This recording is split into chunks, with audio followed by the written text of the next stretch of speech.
Buenas, bienvenidos a una temporada más aquí a Profesor Ciencia y un curso más donde queremos que el programa siga siendo participativo. Queremos que nuestros alumnos nos sigan mandando sus dudas, aquellos temas que no entiendan en el colegio. Siempre a través de los medios que ya conocéis, que es el email del programa o el código del Classroom que tenéis ahí. Queremos que nos mandéis vuestras dudas de matemáticas, de física, de química y le iremos explicando aquí. También, como novedad esta temporada, introduciremos una nueva sección donde vamos a hablar sobre noticias tecnológicas, avances tecnológicos, como las nuevas carreras espaciales, como las energías renovables y cómo todas esas nuevas tecnologías están llegando ya día a día a nosotros, es decir, como el teléfono móvil, como las cámaras de alta resolución, las energías renovables tan conocidas hoy. ¿Por qué hacemos esta sesión? Queremos animar a aquellos alumnos que tengan dudas sobre estudiar física, ingeniería, química, matemáticas. Queremos motivarlos, que ellos vean lo que se hace desde ese mundo, es decir, esos avances tecnológicos que están haciendo auténticas maravillas, ¿no? Y ahora sí, comenzamos la nueva temporada de Profesor Ciencia.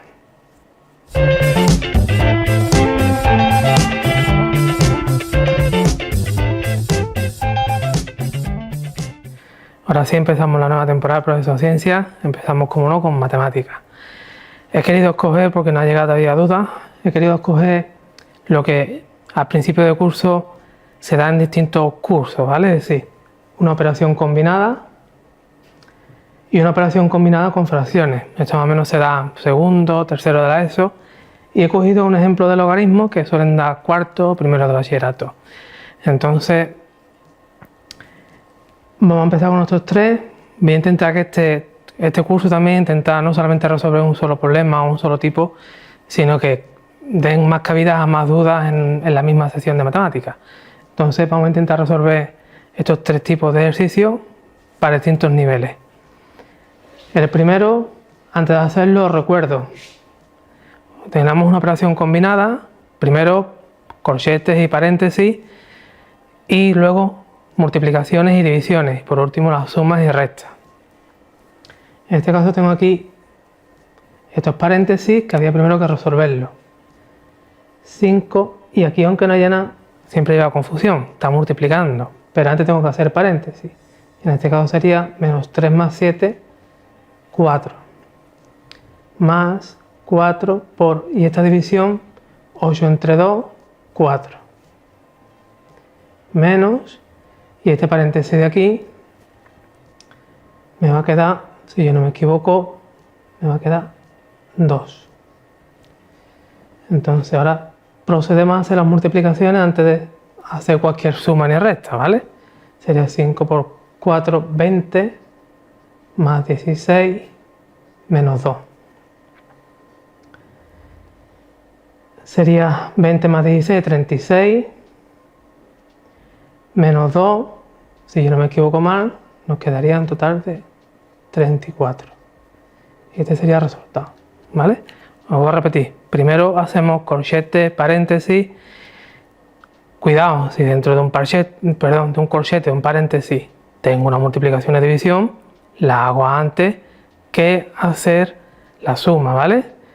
Una vez que he hecho los corchetes y paréntesis, procedo a hacer las multiplicaciones y divisiones. Y por último, las sumas y restas. Ese es el orden, ¿vale? Cuidadito cuando aquí no aparece nada, estamos multiplicando, ¿vale? Es decir, si lo hacemos en el orden correcto y con los signos, por ejemplo aquí, que me ha quedado positivo, pero tengo un signo menos delante, sería menos, ¿vale? Cuidadito siempre ese orden, ¿vale? Corchete y paréntesis, multiplicaciones, divisiones, sumas y restas, ¿vale? Y aquí tenemos el resultado. Aquí tenemos otra operación combinada, muy sencillita, ¿vale? Como el primer día, simplemente queremos repasar algunos conceptos básicos, ¿vale? ¿Qué es lo que hacemos aquí? Primero, como no, el paréntesis. Dentro del paréntesis tengo dos fracciones, distinto denominador. Por tanto, hay que hacer el mínimo común múltiplo. Si en un principio dejamos aquí el 3/4 y hacemos el mínimo de 2 y 4, que en este caso es 4, ¿vale? Os recuerdo que el mínimo común múltiplo había que factorizar y nos quedamos con aquellos que se repitan con el máximo exponente y los que no se repitan. En este caso el 4, ¿vale? Que sería 2 elevado a 2. Y ahora vamos dividiendo 4 entre 2 es 2, por 1 2, más 4 entre 4 es 1, es decir, multiplicamos por 1, 1. Fijaos que me va a quedar 3 cuartos dividido entre 3 cuartos. Fijaos que me queda una división de fracciones. Las fracciones, las divisiones se hacían en cruz. El de arriba por el de abajo. Fijaos como yo no voy a multiplicarlo, sino que lo voy a dejar indicado. Y este por este, que es el de abajo por el de arriba, lo ponemos abajo. Fijaos que me quedaría 12 entre 12, o tachamos todo y me queda 1, ¿vale? Os recuerdo, las divisiones en cruz sería este por este y va arriba. Este por este y lo ponemos abajo, ¿vale? Mi consejo es que no lo multiplicáis, que intentéis dejarlo así para verlo o simplificarlo mejor. Si no, pues multiplicáis y después simplificáis. Aquí os recuerdo lo que he hecho. Primero he hecho el paréntesis, como ya antes hemos hablado. Con cuidado de que aquí tengo dos fracciones y hay que hacer el mínimo con un múltiplo antes, ¿vale? Y después vamos dividiendo el mínimo entre el denominador y multiplicamos por el numerador, ¿vale? Y ya por último me queda la división, que la hemos hecho en cruz, por recordar un poco. La multiplicación es en línea, sería el de arriba con el de arriba y el de abajo con el de abajo. Pero una división y la hacemos en cruz. Vale, por último tenemos aquí este ejercicio de logaritmo. Antes de hacerlo, vamos a recordar un poco las propiedades de los logaritmos. Por ejemplo, si yo tenía dos logaritmos de la misma base, que lo teníamos sumando, lo podíamos expresar como un solo logaritmo de una multiplicación. Y lo mismo ocurría si teníamos esos dos logaritmos restando. Lo podemos expresar como una división. Y por último, la propiedad más conocida, si yo tengo aquí el logaritmo de b elevado, por ejemplo, de c elevado a b, pasamos el b para adelante y sería b por el logaritmo de c. Digamos que estas son las tres propiedades más básicas que tenéis que recordar del logaritmo. Os recuerdo que esto el año pasado lo hicimos en más de una ocasión, así que solamente tenéis que entrar en YouTube de Radio Televisión Marchena, buscarlo, ¿vale? Y tenemos un montón de ejercicios hechos de logaritmo. Yo quería repasar porque son conceptos básicos del logaritmo que este año estaréis empezando por aquí seguro. Vale, tengo todo esto que puede parecer muy complicado, pero no lo es, ¿vale? Es muy sencillito, ¿vale? Lo primero que vamos a hacer es fijarnos en este 2 y lo vamos a elevar.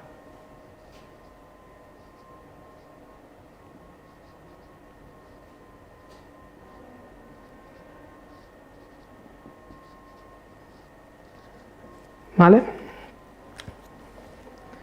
Podéis poner como 9 o dejarlo así, ¿vale? Yo de momento voy a dejarlo así. Si ahora os fijáis, tenemos una suma y una resta. Todo lo que sea suma, hemos visto que es una multiplicación. Por lo tanto, aquí podemos poner estos dos multiplicando y este que está restando lo ponemos abajo dividiendo. Y ya me queda un solo logaritmo. Ahora, si os fijáis, me ha quedado un solo logaritmo a cada lado. Podríamos, según el profesor que os explique, os dirán, podéis tacharlo directamente. Os recuerdo que como aquí no me especifica la base, es de base 10. Es decir, que para tachar el logaritmo habría que poner aquí un 10, aquí ponemos otro 10, 10 elevado a todo esto y 10 elevado a todo esto para que se me vaya el logaritmo y ya me quedaría el valor de la a, que es lo que me preguntaría el ejercicio, que sería 5 por 9 entre 4, ¿vale? Os recuerdo las propiedades básicas, la suma, multiplicación, resta, división, y cuando lo tengo elevado lo puedo pasar antes multiplicando, ¿vale? Estas son las tres propiedades básicas para partir de ese logaritmo. Y aquí hemos ido aplicando la propiedad. Primero este 2 lo vamos a pasar aquí para poder esta suma ponerla en una multiplicación y esta resta en una división. Y ya me ha quedado un logaritmo a cada lado que lo podemos tachar directamente o simplemente recordar que al no tener ninguna base es de base 10, es decir que elevamos todo o ponemos como 10 elevado a ese logaritmo para tachar el logaritmo. Y ya tendríamos el valor de la a, que es lo que me estaría preguntando el ejercicio. Vale. Con estos tres tipos he querido un poco repasar conceptos básicos para los alumnos de segundo, primero de la ESO, ¿vale? Cuarto, es decir, que básicamente es los primeros temas que estaréis ahora mismo dando en el instituto, ¿vale? De todos modos, el primer programa, ya sabéis, tenéis el email del programa, el código del Classroom, mandaros vuestras dudas, ¿vale? Queremos que el programa sea vuestro, es decir, que sea participativo, que sean vuestras dudas. Yo he escogido esto como el primer programa porque sé que estáis dando ahora mismo esto en los institutos. Ahora seguimos con el proceso de ciencia.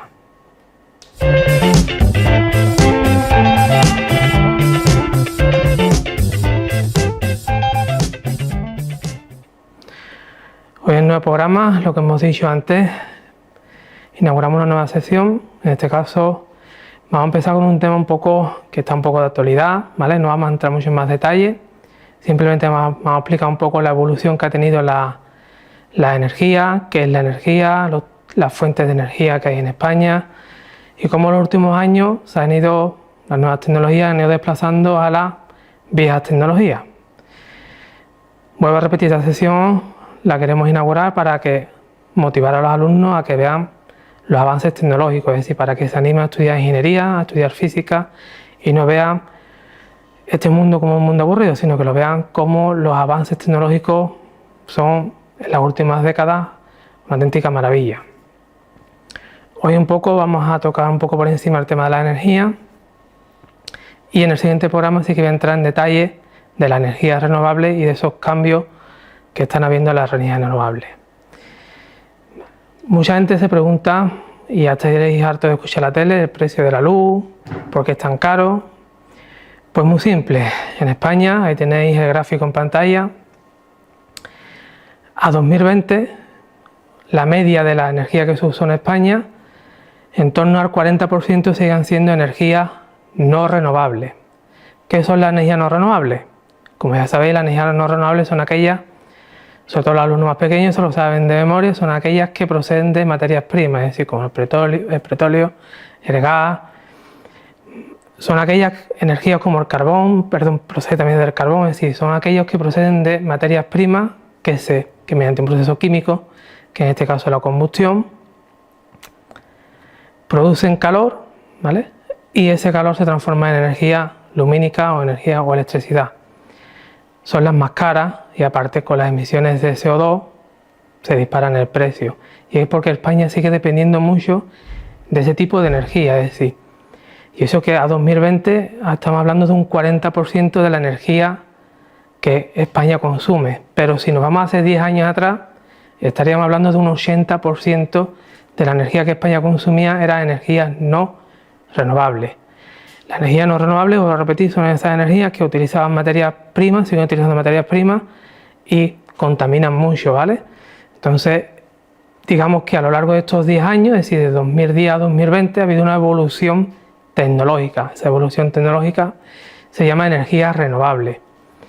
Si en torno a 2010 eran un 10% de la energía renovable, eran porque los parques eólicos estaban en proceso de evolución. En estos 10 años se han implantado nuevos parques tecnológicos en España, pero no solamente porque haya más parques tecnológicos, sino también porque ha habido una evolución en la tecnología de la energía renovable, en este caso de la energía eólica.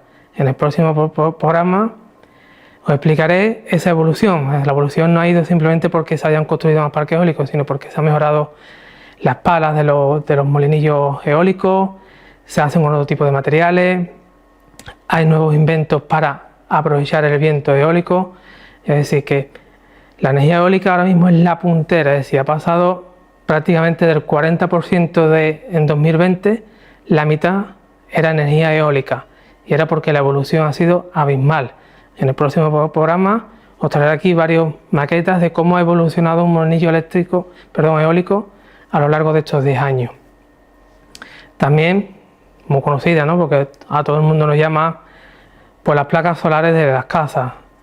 Las placas fotovoltaicas teóricamente son del siglo XIX.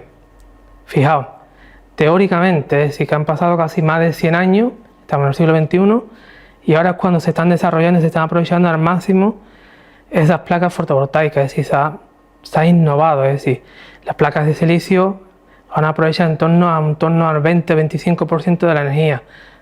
Cuando se implantaron o cuando hace 10 años, por ejemplo, la poníamos en nuestras casas, para calentar ese termo solar, se aprovechaba en torno al 2 al 3%. Fijaos cómo en 10 años la evolución, que en el próximo programa hablaré de esos nuevos materiales con los que se hacen, han hecho que la energía solar sea otra de las punteras, que estamos hablando en torno a otro 5% que ha incrementado en estos últimos 10 años.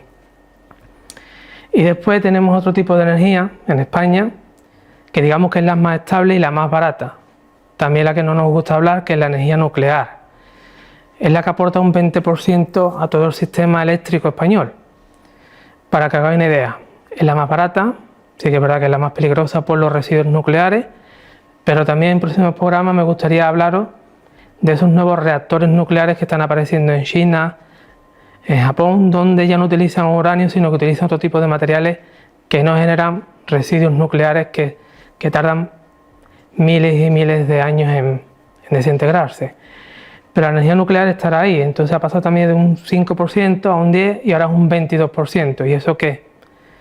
En España la energía nuclear no se ha apostado por ella, hay nada más que 5 centrales nucleares con 5 reactores activos y otros 2 que están en proceso de lactancia, es decir, que lo están ya apagando, porque son viejos y aunque sean de agua ligera, digamos que no se ha apostado por renovar esas centrales nucleares y aún así sigue aportando ese 20% de energía barata. Para que vean idea, cuando la gran tormenta Filomena, cuando esas energías renovables no aportaban ese 40%, la energía nuclear estaba ahí. Y cuando se tiró de las energías no renovables, el precio se disparó. Y también porque hubo que comprar energía, por ejemplo, a Francia, donde la energía nuclear es pionera y es la que aporta el mayor porcentaje, en este caso, de la energía a Francia. Con esto quiero deciros que cuando se hablen de ese famoso cóctel del precio de la luz, de la energía no renovable, que sepáis que en España está habiendo un proceso de transformación, que gracias a físicos, químicos, ingenieros, por ejemplo, del 2010 a 2020 ha pasado prácticamente de un 10% a un 40% de la energía media en España. Aún hay mucho camino que recorrer, ya veréis en el próximo programa cómo la energía eólica ha avanzado una barbaridad, es decir, ya os traeré aquí varias maquetas para que veáis un poco cómo ha evolucionado y sobre todo que veáis que hay mucho camino todavía que investigar en la energía renovable y en la energía nuclear para que no sea esa energía tan peligrosa de los residuos y tengamos energías baratas, energías que no contaminen y vayan perjudicando aún más lo que es el calentamiento de la Tierra. Y ya para acabar, un poco para los más pequeños, como está hablando de energía renovable o no renovable, y de energía, siempre habéis escuchado que la energía ni se transforma ni se destruye. Es cierto, la energía es esa capacidad que tienen los cuerpos para generar trabajo. Es decir, que lo que veis que os hablan en el colegio de la energía es igual al trabajo, que sepáis que un cuerpo lo que hace es transformar esa energía que tiene en trabajo. Cuando se le da trabajo, transforma en energía. Es decir, es una capacidad para transformar, ¿vale? De ahí que utilicemos fuentes, como en este caso las no renovables, la solar, la eólica, la transformamos en energía lumínica, energía eléctrica que llega a nuestros hogares. Cuando también no podemos suministrar todo por energía renovable, seguimos tirando de las no renovables, cuyas fuentes, ya sabéis, son fuentes como el petróleo, el gas, ¿vale? Cuyas tecnologías son del siglo XIX, es decir, que cuando hablamos del carbón, una central térmica utiliza una tecnología obsoleta. Tenemos que mirar hacia el futuro, es decir, hacia las energías renovables y hacia una energía nuclear más limpia. Y con esto un poco la sesión, espero abrir un poco el gusanillo. El próximo día entraré en más detalles de la energía renovable, de esos avances tecnológicos tanto en la eólica como en la solar. Y una energía, y ya por último os dejo, que me tiene fascinado en los últimos meses, que es la del hidrógeno verde. El hidrógeno es una fuente o es una materia prima que abunda en la naturaleza, pero sin embargo no podemos obtenerla como por ejemplo olores, si no podemos ir a buscar hidrógeno, es decir, que hay que obtenerla a través de reacciones. Pero es una energía que está ahí, que es el futuro y que seguramente en los próximos décadas tendremos coches que funcionen con hidrógeno. Y hasta aquí la primera sesión de tecnología o de noticias tecnológicas en Progreso Ciencia, y ahora seguimos con más contenido en el Progreso Ciencia.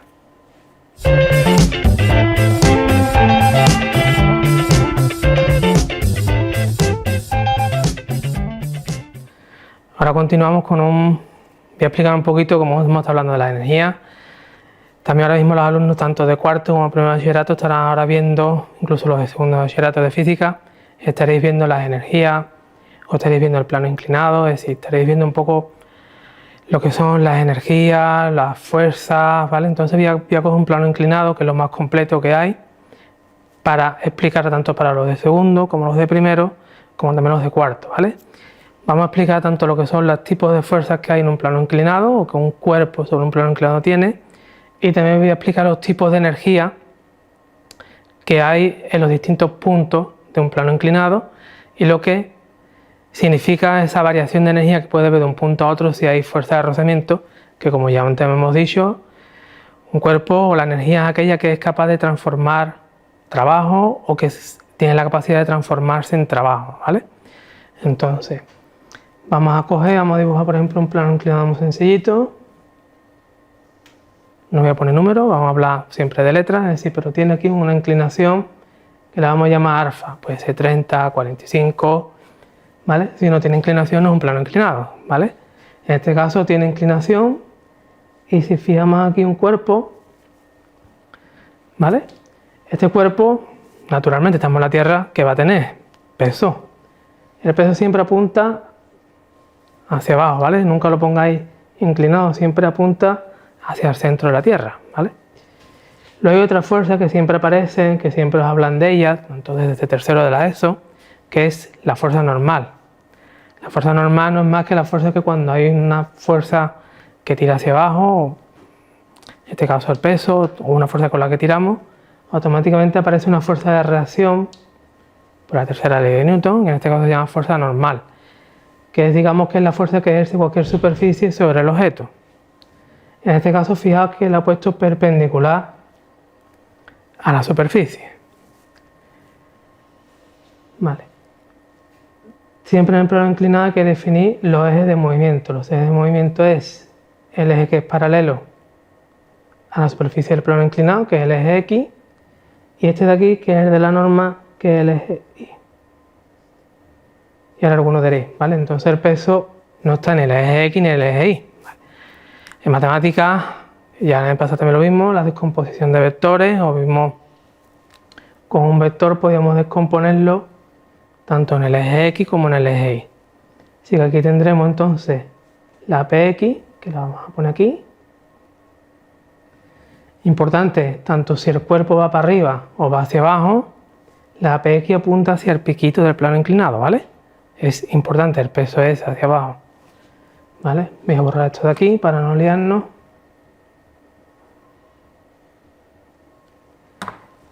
Y si esta es la PX, está claro que la PI va en esta dirección. ¿Qué pasa si existe fuerza de rozamiento? Es decir, si tenemos un coeficiente estático, dinámico, es decir, que hay rozamiento. En este caso vamos a poner que sea dinámico, es decir, de movimiento. Entonces aparece el coeficiente o hay una el plano inclinado tiene una pequeña rugosidad que se llama, aparece lo que es la fuerza de rozamiento porque es por el coeficiente de rozamiento. En este caso vamos a suponer que el cuerpo va hacia arriba, es decir, que la fuerza de rozamiento la vamos a poner hacia abajo. Que el cuerpo vaya hacia arriba no implica que haya una fuerza hacia arriba, puede haberla o no puede haberla, simplemente por una pequeña explicación.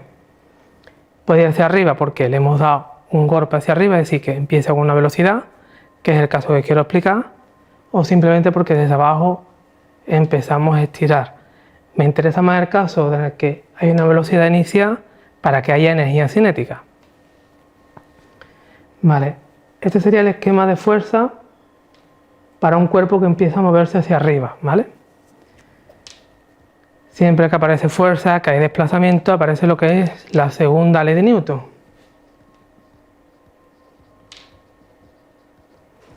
que no es más que el sumatorio de fuerza sobre un eje igual a masa por aceleración. En este caso tenemos el eje Y, donde la normal menos la PI igual a 0, es decir, no hay aceleración. ¿Por qué no hay aceleración? Porque no está pegando bote, es decir, no está levitando. Entonces por eso ponemos 0, es decir, no se mueve en el eje Y, se mueve solamente sobre el eje X. Entonces sobre el eje X, en este caso tenemos la PX negativa menos la fuerza de rozamiento igual a masa por aceleración. Si hiciéramos los cálculos, está claro que la aceleración me queda negativa. ¿Por qué? Porque tanto la fuerza de rozamiento como el peso lo que hace es frenar al cuerpo, ¿vale? Entonces no os asustéis si os queda la aceleración negativa, simplemente es porque va frenándolo, ¿vale? Si esto sería hasta aquí lo que sería el esquema de fuerza, ¿vale? Una pequeña cosa más, la fuerza de rozamiento, que ya la definimos el año pasado, en una duda que nos llegaron, os recuerdo ahí tenéis el email de programa, el código del Classroom para dudas que vayan surgiendo. La fuerza de rozamiento siempre se define como mu por la normal, ¿vale? En este caso, la normal es igual a la PI. ¿Y la PI a qué es igual? Que no la hemos definido. Pues si el peso es masa por gravedad y es un vector que hay que descomponerlo en el eje Y y en el eje X, en el eje Y, este ángulo de aquí es el mismo que este ángulo, ¿vale? Por lo tanto, este es el cateto contiguo que va con el coseno. Así que esto sería mg por el coseno de alfa, mientras que la px es mg, y claro, este es el cateto opuesto, que es mg por el seno del ángulo, ¿vale? Es decir, es coseno porque es contiguo y este porque es el opuesto, ¿vale? Que es el seno, ¿vale? Si tiene más dudas de esto y no queda claro, ya sabéis, el email de programa o cualquier duda, Classroom, ¿vale? Y os la resolvemos en el próximo programa. Una vez que ya hemos definido la PI, ya tenemos la normal, es decir que la fuerza de rozamiento será mu mg por el seno de alfa, ¿vale? Y hasta aquí lo que sería un poco el esquema de fuerza, ¿vale? El esquema que os piden siempre en el apartado A, el esquema de fuerza, que es lo que normalmente se ve en cuarto de la ESO, ¿vale? Que es lo que empezaréis a ver cuando empecéis a dar fuerzas, ¿vale? Y ahora, ¿qué son las energías? ¿Qué tipo de energía hay en este plano inclinado? Vamos a definir para ello el punto 1 y el punto 2 para empezar, ¿vale? En el punto 1 os he dicho que lo lanzábamos con una velocidad hacia arriba, ¿vale? Que vamos a llamar velocidad 1, ¿vale? Sí. Pues 6, 8, cualquier número, ¿vale? Yo voy a dejarlo expresado como letra. Y entonces se define la energía mecánica de un cuerpo como la suma de todas las energías que hay en ese punto. En ese punto tendríamos en un principio energía cinética porque tiene velocidad y tendríamos también en un principio energía potencial, ¿vale? No habría más cabida, ¿vale? En este tipo, porque no hay ni un muelle, no hay ningún campo eléctrico, es decir, que no solamente tenemos la cinética más la gravitatoria.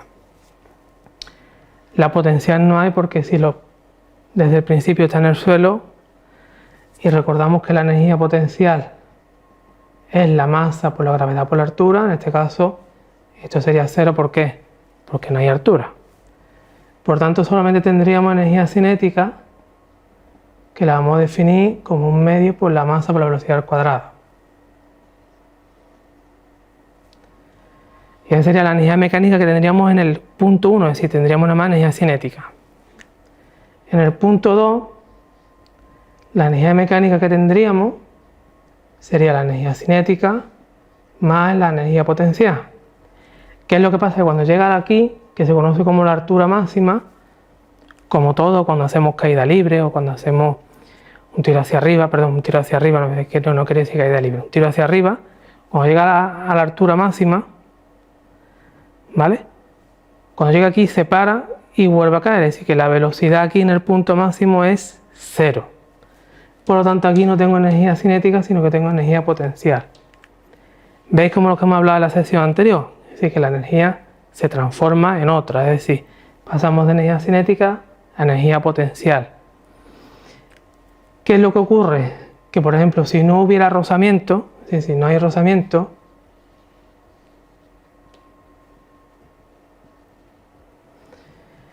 ¿vale? La energía mecánica 1 se transforma en energía mecánica en 2 y así podríamos calcular, por ejemplo, teniendo la velocidad, podríamos calcular la altura.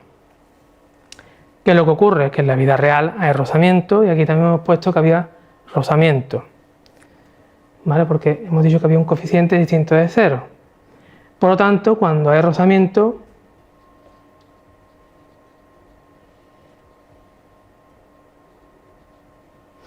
fijaos que ya no se va a cumplir que la energía mecánica 1 sea igual a la energía mecánica en 2. ¿Por qué? Porque por el camino se ha dejado pérdida, ¿vale? Es decir, se ha ido frenando con el rozamiento y ha ido calentando, por ejemplo, la superficie de contacto, es decir, se ha generado energía calorífica, es decir, se ha perdido energía cinética y energía potencial para transformar en energía calorífica. ¿Cómo lo transformamos o cómo lo expresamos aquí matemáticamente? Pues entonces decimos que la energía mecánica 1 será igual a la energía mecánica 2 más, tendríamos que poner, que no está bien visto, poner la energía calorífica o la energía de rozamiento. Como ya hemos hablado antes, la energía es trabajo, entonces la energía que se pierde por rozamiento, si yo se la sumo aquí, porque esta es más pequeña que esta, pondremos aquí lo que se conoce como el trabajo de rozamiento. Por lo tanto, esto sería, poniendo aquí toda la formulita, el trabajo, que no hemos hablado de ello, siempre se define como fuerza por el desplazamiento que conlleva, por el ángulo que forme la fuerza y el desplazamiento.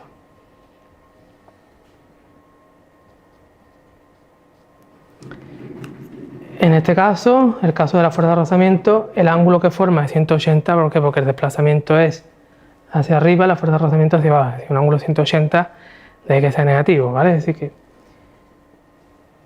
por lo tanto, aquí expresaremos mg, ¿vale?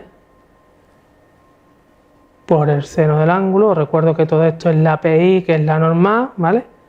Por el desplazamiento. Si esto lo ponemos aquí,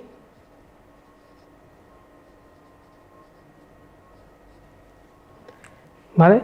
Estas son las pérdidas y esto sería la energía cinética, la energía potencial que tiene en el punto 2 y en el punto 1. Como tenemos la velocidad y queremos conocer la altura, tampoco tenemos el desplazamiento, pero matemáticamente, vamos a ponerlo aquí, si os fijáis, esto sería el desplazamiento y esto es la altura. Es decir que no es más que un triángulo rectángulo, tenemos el ángulo, entonces, como es el cateto opuesto, el seno de alfa será h partido d. ¿Vale? De aquí, por ejemplo, despejamos d o despejamos h y la pondríamos aquí y ya tendríamos una sola incógnita que es la que calcularíamos. ¿Vale? Y este básicamente sería el esquema de energías que habría en el plano inclinado, es decir, como no tenemos datos, no podemos hacer ningún cálculo, simplemente que con este cambio pues, tendríamos una sola variable. Como veis, la energía se transforma en una en otra, ¿vale? Siempre que hablemos de trabajo de rozamiento, de la energía que se pierde por rozamiento, hablaremos de trabajo de rozamiento, que es lo que podemos calcular. La pondremos aquí porque esta es más pequeña que la otra, es decir, ponemos las pérdidas o también la podéis poner aquí como en modo negativo, quitándola a la más grande. La podéis ver de las dos formas. Y hasta aquí un poco lo que es el esquema de fuerza y el esquema de energía de un plano inclinado. Espero que en próximos programas mandéis vuestras dudas, ya sea sobre esto o de lo que estáis dando en el instituto. Ya sabéis, ahí tenéis el email del programa, tenéis el código del Classroom, uniros y mandaros las dudas.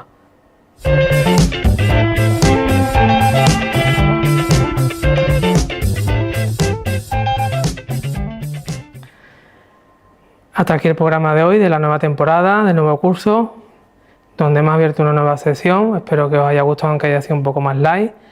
Las próximas serán un poco más intensas, desarrollaremos nuevas tecnologías.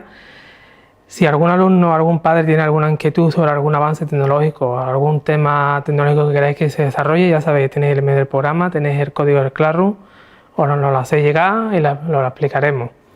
Pero sobre todo quiero que mandéis dudas de matemática, de física, de química, de cualquier curso, es decir, desde primero de bachillerato, segundo de bachillerato, la ESO, desde cualquier curso que nos mandéis las dudas. Hasta aquí el programa de hoy, espero que la primera parte de matemática os haya resuelto esas dudas iniciales que tenéis. Y en física hemos hecho un pequeño resumen de energías y de fuerza. Hasta la semana que viene y ya sabéis, os espero vuestras dudas.